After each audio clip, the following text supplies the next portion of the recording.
السلام علیکم everyone, welcome back to another vlog. I hope میری یوٹیوب فیملی بالکل ٹھیک ہوگی اور اللہ کا شکر ہے میں بھی بالکل ٹھیک ہوں۔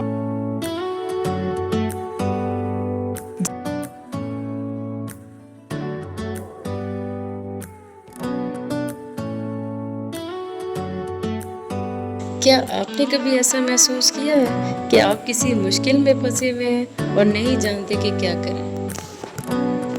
میں نے بھی ایسا محسوس کیا ہے، لیکن پھر مجھے یاد آیا قرآن کی وہ آیت جو کہتی ہے اور اپنے کام اللہ پر چھوڑ دو کہ وہ کافی ہے۔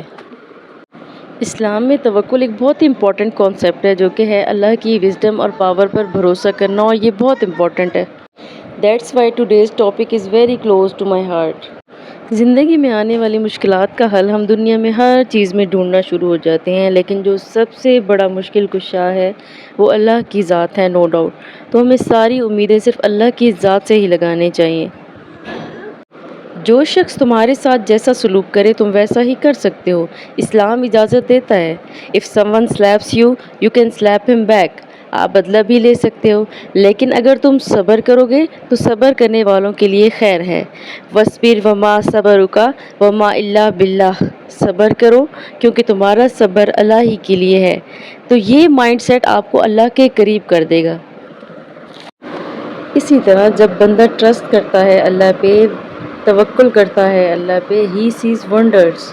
اسی طرح سب سے بیسٹ اگزامپل اسلام میں حضرت ابراہیم علیہ السلام کی۔ حضرت ابراہیم علیہ السلام کو پتہ نہیں تھا کہ جب انہیں ٹاس کیا جا رہا ہے وہ آگ ٹھنڈی ہو جائے گی۔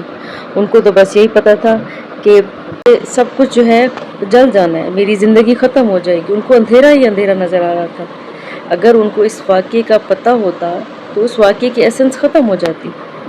ان کو تو ہر طرف ہی اندھیرا نظر آ رہا تھا، سو ٹو سے، لیکن اس پریسائز مومنٹ پر بھی انہوں نے کیا کہا؟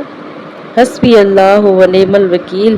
اے اللہ میں آپ پہ ٹرسٹ کرتا ہوں۔ ٹرسٹ میں جب آپ کو یقین آ جائے نا کہ اللہ میرے ساتھ ہے، تب مشکل سے مشکل ترین حالات آ جائیں آپ سکون میں ہوتے ہیں، آپ کی ساری بے چینیاں ختم ہو جاتی ہیں اور آپ بالکل پرسکون زندگی گزارتے ہیں، کیونکہ آپ کا ٹرسٹ صرف اللہ پہ ہوتا ہے۔ سب سے پہلا اہم کام آپ نے یہ کرنا ہے کہ جو آپ کے اوپر فرض کی گئی ہیں 5 نمازیں، اس پر آپ نے ڈٹ جانا ہے۔ اللہ کے نبی صلی اللہ علیہ وآلہ وسلم فرماتے ہیں کہ جو چیز فرق ڈالتی ہے ایمان میں اور کفر میں وہ ہے نماز۔ تو جب یہ پردہ آپ ہٹا دو گے، جب آپ نمازیں نہیں پڑھو گے، then there is no difference between a believer and a disbeliever۔ تو نماز میں استقامت دکھائیں۔